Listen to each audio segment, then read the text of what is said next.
several issues surrounding our Department of Public Safety. Communication between us and the council, the members of council, and the administration and others involved in the situation has been insufficient, to say the least. As an elected representative of this city, transparency is of the utmost importance to me. I know that the people that we have all been elected to represent would agree with that sentiment. So I'd like to backtrack a little bit, starting back on Wednesday, March 20th, 2024. This was the day after Steve Wilkinson, now former safety director, gave his speech to council. I was driving to work the very next morning, concerned about what I'd heard the night before. I played back Steve's speech portion of the meeting several times on my half-hour trip to work. Ultimately came to the conclusion that I needed to talk to Steve himself to get his side of the story. Do my due diligence. Make sure that as an elected representative of this community that I gather information from as many sides of the story as possible.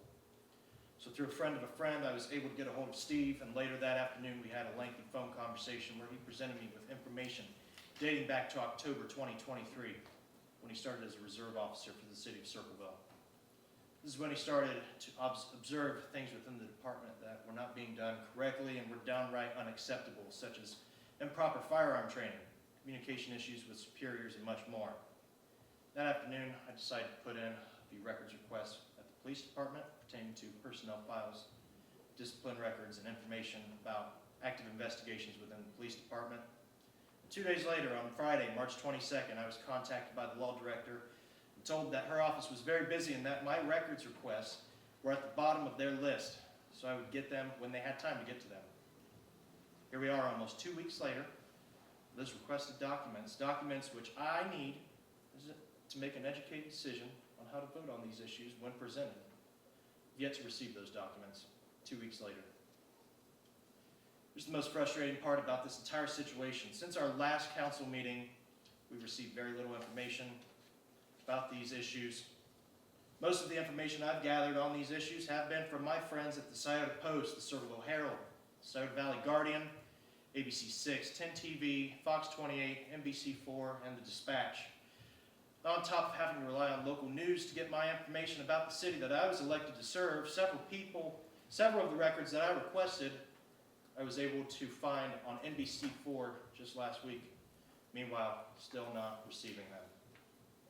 It's very unsettling to me that a company out of Columbus was prioritized over a citizen of the city of Circleville. Not only that, councilman whose responsibility it is to make decisions for this town. What's even more unsettling is that I, along with everybody else on council, has been advised not to speak with any past or present employees of the city pertaining to these problems. As of yesterday, members of council were asked to hand over communication to and from Steve Wilkinson, as well as documents that were shared either by or with Mr. Wilkinson, and the most startling of all, summarizations of conversations that we've had with Mr. Wilkinson. Been advised by my lawyer to hand over those documents because I don't have anything to hide in the 15 text messages, 2 or 3 emails between Mr. Wilkinson and myself. But I've been advised that I do not have a legal obligation to summarize conversations that I've had between myself and Mr. Wilkinson. So tonight after council, I'll gladly hand over those email records and text messages. But it's unacceptable the way communication has been handled thus far in our new term. As an elected representative of this community, it's our duty to gather information from all parties so that we can make educated decisions. When voting on things that might affect the city and its ability to operate in an effective, safe, and honest way, were we ever updated on the fact that we're being investigated by the State Auditor's Special Investigative Unit? Were we ever informed that the Ohio Peace Officers Training Commission was looking into these issues and supposedly relieved 4 officers of duty last week due to failure to keep up with annual training? Read that online just last week.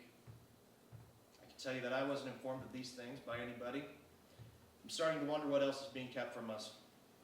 If we are to do our job to the best of our ability and serve the community that we were elected by, we cannot continue to be fed bits and pieces of information here and there.